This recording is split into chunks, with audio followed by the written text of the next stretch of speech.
আচ্ছা কমছে আল্লাহ বড় না মানুষ বড়? ধরো গাদা, তুই কার হাতে কার জোড়া দেশ? কুড়াই আল্লাহ আর কুড়াই মানুষ। যেটা কবার কইছে ওইটা কন। আল্লাহ বড় না মানুষ বড়? আল্লাহই তো বড়। আল্লাহ বড়, তাহলে আল্লাহর কথা না হইনা মানুষের কথা শুনেন কে? কি কইতাছস? কি এর আল্লাহর কথা মানে না মানুষের কথা মানে? হ্যাঁ, কি আর মানুষের কথা শুনেন তাই না? আমনে যে ওই দিনকে ডায়াবেটিসের রোগ নিয়ে যে হাসপাতালে গেলেন, ডাক্তার আপনার কত কিছু খাবার না করলো, সব কিছু না খাই এখন চলতেছেন। তাহলে আল্লাহ যে আপনারে কইছে যে হারাম খাবার না, সুদ খাবার না, কই আপনি তো কাম কাজ বাদ দিয়ে এলাকার মধ্যে টাকা পয়সা না গায়ে খালি ওইলে দিয়েই খান, নিজেরা টিয়াও হালাল ভাবে কামাই করেন না, ওই সুদ তো না কয়টা টিয়া করে লাভ আহে ওইলে দিয়ে দিয়ে চলেন আর পেটা বড় বানাইছেন।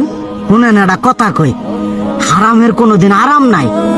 হালাল পথে রুজি রোজগার করেন, প্রয়োজনে এরা বেলা কম খায়েন, তাও শরীর পিণ্ডও ভালো থাকবো, কোনো রোগ বেদও হবো না, আরামও পাবেন, আল্লাহও খুশি থাকবো। তুই আমার এইভাবে বুঝাবি আগে কইলি না কে?